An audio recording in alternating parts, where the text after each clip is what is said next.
ரதீஷ் அசோக் அப்படின்னு சொல்லிட்டு இருந்த இந்த பெயர் பட்டியல் இப்போ விக்ரம் ஜூஜு அப்படின்னு சொல்ற அளவுக்கு உயர்ந்திருக்கிறது. அடுத்ததா பூபதி அப்படிங்கிற ஒரு பெயர் அடிப்படுது. கூடவே உதயநிதி ஸ்டாலின் அவர்களுடைய பெயர் அடிப்படுது. ஏகப்பட்ட விஷயங்கள் தமிழ்நாட்டு அரசியலில் நடந்துட்டு இருக்கு.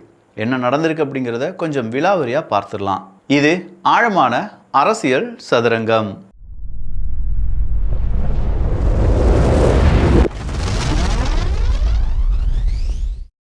நேற்று 7லேருந்து 12 வயசுக்கான குழந்தைகளுக்கான பேக் அதுக்கான காம்போ ஃபுல்லாக சோல்ட் அவுட் ஆயிடுச்சு. இப்போ 3லேருந்து 6 வயசு இல்லாட்டி 7 வயசு, அதாவது pre-KG, LKG, UKG, first standard இந்த ஏஜில் உங்கள் வீட்டில் குழந்தைகள் இருக்காங்க, இல்லை யாருக்காவது நீங்கள் கிஃப்ட் கொடுக்கணும்னா ஒரு 10-in-1 காம்போ 6, 7, 8 அந்த ரூபாய்க்கு இருக்குது. கீழே அதுக்கான லிங்க் டிஸ்கிரிப்ஷனில் இருக்குது, வேணுங்கிறவங்க பார்த்துக்கோங்க. இதுக்கான கம்ப்ளீட் டீட்டெயில்ஸ் என்னென்ன பொருள் இருக்குது அப்படிங்கிறதுக்கான டீட்டெயில்ஸ் எல்லாம் வீடியோக்கு எண்டில் இருக்குது. ஆகாஷ் பாஸ்கரன், தனுஷ், சிவகார்த்திகேயன், அடுத்ததாக சிம்பு, இவங்கள வச்சுலாம் படம் எடுக்கிறது அவ்வளோ ஈஸியான விஷயம் கிடையாது. அப்போ இவங்க எல்லாருக்குமே பணத்தை வாரி வாரி கொடுத்துருப்பாரு ஆகாஷ் பாஸ்கரன். அவங்களை விசாரிச்சா சரியா இருக்கும் தானே? மக்களாகிய நீங்க என்ன சொல்றீங்க? சிம்பு, தனுஷ், சிவகார்த்திகேயன் ரொக்கமா எவ்வளோ வாங்கினீங்க? இந்த பராசக்தி அப்படிங்கிற படம் எப்படி டைரக்ட் செய்யப்பட்டது? அதற்கு எவ்வளவு பொருட்செலவு அப்படிங்கிறதெல்லாம் ஈடி கேட்டாங்கன்னா கொஞ்சம் நல்லா இருக்கும் அப்படிங்கிறது பலருடைய எதிர்பார்ப்பு. ஏன்னா இந்த சினிமா நட்சத்திரங்கள் தான் அரசியல்வாதிகள் கூட சேர்ந்துக்கிட்டு ஏகப்பட்ட ஆட்டத்தை ஆடி கடைசியா மக்களை முட்டாளாக்கிட்டு போயிடுறாங்க. வாரத்துக்கு ஒரு பார்ட்டி வச்சுக்கோங்க, ஆனால் நீங்கள் நல்லவங்க அப்படின்னு சொல்கிற உத்தம வேஷம் போடக்கூடிய கதாபாத்திரத்தில் நடித்து நாங்கள் தான் உங்களுக்கு எல்லாமே நல்லதாக செஞ்சுருக்கோம் அப்படின்னு சொல்கிற அளவுக்கு நீங்கள் உயர் பதவியில் உயர் பொறுப்பில் இருக்கிறீங்க அப்படின்னா நிச்சயமாக உங்களுடைய பொறுப்பு இந்த இடி விஷயத்துலேருந்து வெளியில் வரட்டும். ஸோ சிவகார்த்திகேயன், அடுத்ததாக தனுஷ், சிம்பு இவங்களும் இந்த விசாரணை வளையத்துக்குள் வருவாங்களா அப்படிங்கிறத பொறுத்திருந்து பார்க்கலாம். சரி, இது எங்கேருந்து ஸ்டார்ட் ஆச்சு? டாஸ்மார்க் அந்த ஊழல், அங்கே இடி ஒரு ஆய்வு நடத்துகிறாங்க, அதுலேருந்து ஸ்டார்ட் ஆகுது. இன்னைக்கு டாஸ்மார்க் அதிகாரிகளிடம் இடி விசாரணை சும்மா 6 மணி நேரம் நடந்திருக்கு. டாஸ்மாக் அதிகாரிகள் ஜோதி சங்கர், சங்கீதா இப்படின்னு சொல்கிற 2 பேரிடமும் 6 மணி நேரம், ஒரு 3.5 மணி நேரம் அப்படின்னு சொல்லி இந்த ஒட்டுமொத்தமான இடி விசாரணை நடந்திருக்கு அப்படிங்கிறதெல்லாம் நம்மளால் நம்பவே முடியல. ஏன்னா இது ஊடகத்தில் வர்றதே கிடையாதே. ஸோ இந்த இடி ரைடின் போது ஆகாஷ் பாஸ்கரன் மற்றும் தொழிலதிபர் துரைராஜ் செல்வராஜ் ஆகியோருக்கு அமலாக்கத்துறை சம்மன் அனுப்பியிருக்காங்க. அப்படி சம்மன் அனுப்பியும் அவங்கள ஆகாஷ் பாஸ்கரன் அப்படிங்கிறவர் வரவே இல்லை. எங்கப்பா ஓடி ஒளிஞ்சிருக்கீங்க அப்படிங்கிற மாதிரி இருக்கு இப்போ ஆகாஷ் பாஸ்கரனுடைய நிலைமையும் இந்த ரித்தீஷ் அப்படிங்கிறவருடைய நிலைமையும். இது கூடவே இன்னைக்கு சவுக்கு சங்கர் உட்பட பல நபர்கள் சொல்வது விக்ரம் ஜூஜு அப்படிங்கிறவர் தான் 25 மில்லியன் அமெரிக்க டாலர் அளவுக்கான வாட்சை மட்டுமே வச்சிருக்காரு. அப்படி வாட்ச் வச்சிருந்தவர் இன்னைக்கு அவருடைய இன்ஸ்டாகிராம் பக்கத்தெல்லாம் டிலீட் பண்ணிட்டு போயிட்டாரு அப்படின்னு சொல்றதெல்லாம் யாராலையும் நம்ப முடியுதா? இனி ட்விட்டர் அக்கௌண்ட் டிலீட் செய்யப்படலாம், இன்ஸ்டாகிராம் அக்கௌண்ட் டிலீட் செய்யப்படலாம், இப்படின்னு சொல்ற ஏகப்பட்ட விஷயங்கள் நடக்கலாம். இந்த நேரத்துல தான் திராவிட மாடலுக்கு எதிரான கேள்வியை கேட்டிருக்காங்க வேல்முருகன் அவர்களும் சீமான் அவர்களும். 2008ல் பட்டா தருவதற்கு டிஎம்கே ஆட்சியில் ரசீது தருகிறார்கள். 2023இல் வீடுகளை இடிக்க திமுக ஆட்சியில் உத்தரவு வாங்குகிறார்கள். 2025ல் இடிக்கிறாங்க. இது எப்படி பார்க்குறீங்க அப்படிங்கிறது தான். ஆற்றின் கரையோரமாக வீடுகள் இருக்குது அப்படிங்கிறத இடிக்கிறத நம்ம கேள்விப்பட்டுட்டே இருக்கோம். ஆனால் இது எல்லாமே ஏழைகளுடைய வீடாக இருக்கே, ஏன் பணக்காரர்களுடைய வீடு வர்றது கிடையாது? ஏன் பெரிய பெரிய நிறுவனங்களுடைய அந்த பில்டிங்ஸ் வர்றது கிடையாது? இந்த கேள்வியெல்லாம் சீமானவர்களும் அதே மாதிரி வேல்முருகன் அவர்களும் கேட்டிருக்காங்க. அதில் சீமானவர்கள், ஏங்க இந்த கடல்ல மட்டும் எப்படிங்க இந்த சமாதியெல்லாம் கெட்டுறாங்க, அதற்கு மட்டும் எந்த விதமான பிரச்சனையும் கிடையாதா? அதெல்லாம் ஃபர்ஸ்ட் இடிக்க வேண்டாமா அப்படிங்கிற வேலிடான கேள்வியை கேட்டிருக்கார். கடலை ஆக்கிரமித்து சமாதி கட்டுறதும் நீர்நிலைகளை ஆக்கிரமித்து வீடுகளையும் பெரிய பெரிய கார்ப்பரேட் நிறுவனங்களை கட்டுவதும் 2 ஒன்று தானே? இந்த கேள்வியை கேட்டதோடு மட்டும் இல்லாம நீர்நிலையை ஆக்கிரமிப்பு செய்த ஏகப்பட்ட தனியார் நிறுவனங்கள் இருக்காங்க, அவங்களுக்கான லிஸ்ட்டை நான் தரவா அப்படின்னு சொல்லி சீமான் அவர்கள் கேட்கிறார். ஸோ இந்த கேள்வியை பற்றி மக்களாகிய நீங்க என்ன நினைக்கிறீங்க அப்படிங்கிற உங்களுடைய கருத்துக்கள் இங்கே வரவேற்கப்படுகின்றன. அடுத்ததா தெய்வ சாயல். தெய்வ சாயலா தெய்வ செயல் அப்படிங்கிறதுலாம் தெரியல. 20 வயது பெண் இவன் மீது ஒரு பெரிய குற்றத்தை சொல்றாங்க. அந்த குற்றம் பெரிய அளவில் பேசப்பட்ட பிறகு திமுகவினுடைய ஒட்டுமொத்தமான பதவியும் பறிக்கப்படுகிறது.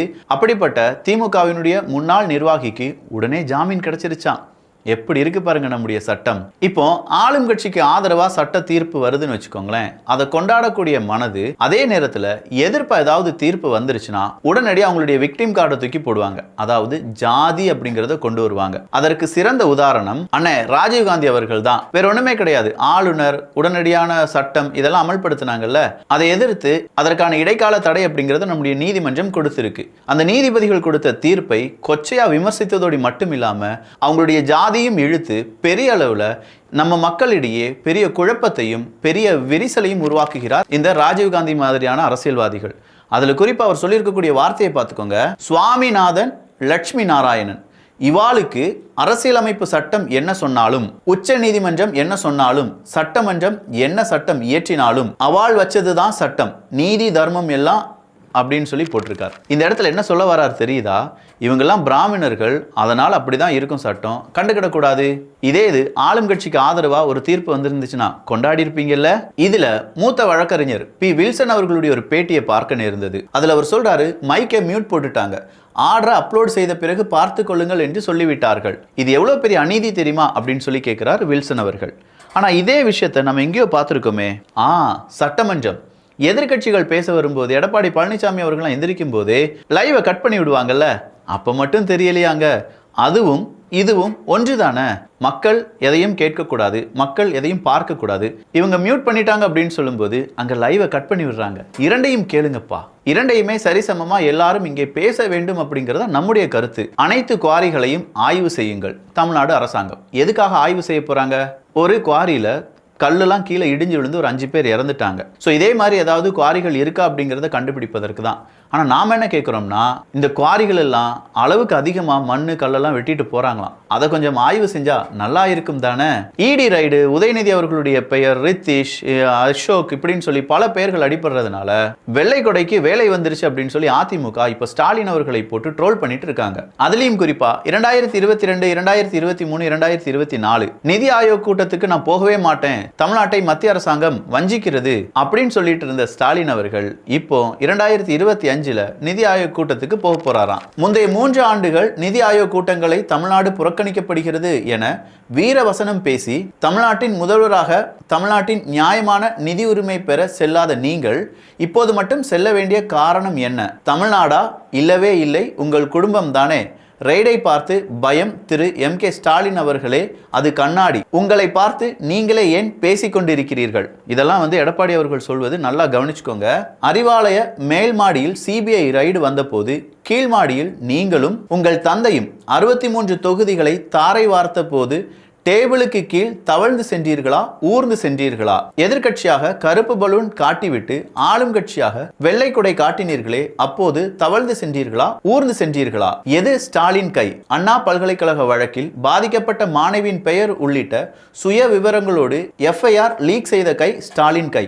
ஜாஃபர் சாதிக் போன்ற இன்டர்நேஷனல் ட்ரக் மாஃபியா தலைவனை அயலக அணி அமைப்பாளராக நியமித்த கை உங்கள் கை. ஞானசேகரன் முதல் தெய்வச்செயல் வரை சகல பாலியல் குற்றவாளிகளையும் அவர்கள் பின்னணியில் இருக்கும் சார்களையும் பாதுகாக்கும் கை உங்கள் கை. அண்ணாநகர் 10 வயது சிறுமி பாலியல் வழக்கில் உங்கள் கீழ் இயங்கும் காவல்துறை மீது நம்பிக்கை இல்லாமல் உயர்நீதிமன்றம் தாமாக வந்து CBI விசாரணைக்கு உத்தரவிட்டதை எதிர்த்து உச்ச நீதிமன்றம் வரை சென்ற கை உங்கள் கை. தேர்தல் கூட்டணிக்காக மேகதாது முதல் முல்லை பெரியாறு வரை தமிழ்நாட்டின் உரிமைகளை அடகு வைத்த கை உங்கள் கை. 7.5% உள் இடஒதுக்கீடு வந்த போது ஆளுநர் ஒப்புதல் அளிக்காத சூழலிலும் அரசியலமைப்பு சட்டத்தின் 162வது பிரிவினை பயன்படுத்தி அரசாணை வெளியிட்டு மாநில உரிமையை நிலைநாட்டியவன் நான். அப்போது நீங்கள் ராஜ்பவன் வாசலில் அரசியலோ அவியலோ செய்து கொண்டு இருந்தீர்களே, நினைவிருக்கிறதா? அதனால் மாநில உரிமைகளை பற்றி மாண்புமிகு அம்மா அவர்கள் வழி வந்த என்னிடம் பேச உங்களுக்கு எந்த அருகதையும் இல்லை. கச்சத்தீவு முதல் காவிரி வரை தமிழ்நாட்டின் உரிமைகளை தாரை வார்த்த நீங்கள் மனித உரிமை பற்றியெல்லாம் பேசினால் மக்கள் சிரிப்பார்கள். இதற்கெல்லாம் பின்னர் வருவோம். நான் கேட்ட கேள்வி என்ன? யார் அந்த தம்பி? உங்களுக்கும் அவருக்கும் என்ன சம்பந்தம்? உங்களுக்கும் உங்கள் மகனுக்கும் மிகவும் வேண்டிய நபர் தம்பி என்று சொல்கிறார்களே. இடி ரைடு என்றதும் ஏன் அந்த தம்பி நாட்டை விட்டே தப்பிச் சென்றார்? டாஸ்மாகில் தம்பி அடித்த கொள்ளையில் உங்களுக்கும் உங்கள் குடும்பத்திற்கும் பங்கு இருக்கிறதோ என்ற சந்தேகம் மக்களிடையே வலுவாக இருக்கிறது. உங்களுக்கு தெம்பு இருந்தால், திராணி இருந்தால், வக்கு இருந்தால் அதற்கு முதலில் பதிலை சொல்லிவிட்டு மற்றதை பேசுங்கள். உங்களின் எல்லா மடைமாற்று பேச்சுக்களும் பதில் அளிக்க நான் தயார். ஆனால் மக்களுக்கு ஒரு உண்மை தெரிஞ்சாகணும். மீண்டும் கேட்கிறேன், யார் அந்த தம்பி? இப்படி ஒரு பதில எடப்பாடி பழனிசாமி அவர்கள் கொடுத்திருக்க வேண்டும் என்றால் கேள்வி எப்படி இருந்திருக்கணும்? ஸ்டாலின் அவர்கள் கேட்ட கேள்வி தமிழ்நாட்டிற்கான நியாயமான நிதி உரிமையை நிதி ஆயோக் கூட்டத்தில் வெளிப்படுத்த 24ஆம் தேதி டெல்லி செல்கிறேன். சசிகலா முதல் அமித்ஷா வரை ஆள் மாறினாலும் டேபிளுக்கு அடியில் காலை பிடிக்கும் பழக்கம் மாறாத எதிர்க்கட்சி தலைவர் பழனிசாமிக்கு இதை கண்டு ஏன் வலிக்கிறது? பாஜகவுடன் கூட்டணி கிடையாது என்று அடித்து சொன்ன நாக்கின் ஈரம் காய்வதற்குள் ஒரே ரைடில் புலிகேசியாக மாறி வெள்ளை கொடி ஏந்த சென்ற பழனிசாமி என்னை பார்த்து வெள்ளை கொடி ஏந்தியதாக பேச நான் கூசவில்லையா? இந்த ஸ்டாலினின் கை கருப்பு சிவப்பு கழக கொடியை ஏந்தும் கை, பேரறிஞரால் தூக்கிவிடப்பட்ட கை, கலைஞரின் கரம் பற்றி நடந்த கை. என்னாலும் உரிமை கொடியைத்தான் ஏந்துவேன், ஊர்ந்து போக மாட்டேன். இன்றைக்கு கூட தமிழ்நாட்டின் உரிமைக்காக உச்சநீதிமன்றத்தில் வழக்கு தொடுத்துள்ளேன். கொண்ட கொள்கையில் உறுதியாக நிற்பேன், தமிழ்நாட்டின் நிதியை போராடி பெறுவேன் இப்படின்னு சொல்லி ஸ்டாலின் அவர்கள் சொல்லியிருக்காங்க. இந்த இரண்டு சண்டையில் எந்த சண்டை நல்லா இருக்கு? ஸ்டாலின் அவர்களுடைய கை நல்லா இருக்கா? அந்த கை என்ன அப்படின்னு சொல்லி இபிஎஸ் அவர்கள் சொன்னது நல்லா இருக்கா?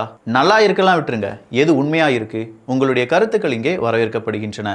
7லிருந்து 12 வயசு வரை குழந்தைகளுக்கான பேக் நேற்று அறிமுகம் செஞ்சிருந்தோம். இன்னைக்கு pre-KG, LKG, UKG, first standard இந்த ஏஜில் உங்கள் வீட்டில் குழந்தைகள் இருக்காங்கன்னா அவங்களுக்காக ஒரு பேக் வாங்க போனால் 600 ரூபா ஆகும். ஆனால் கிட்ஸ் பெஸ்டியில் 6, 7, 8 678 ரூபாய்க்கு நம்ம குழந்தைகள் படிப்பதற்கான சூப்பரான magic book, maths, alphabet, drawing, numbers அப்படின்னு சொல்கிற 4 புக், அது கூட 10 ரீஃபில் அப்படிங்கிறதும் பேனா அப்படிங்கிறதும் கொடுத்துருவோம்.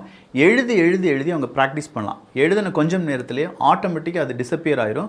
மறுபடியும் நம்ம அதை யூஸ் பண்ணலாம் என்பது குறிப்பிடத்தக்கது. இப்படி 4 புக், 10 ரீஃபில், ஒரு பேனா அப்படிங்கிறது கிடைக்கும்.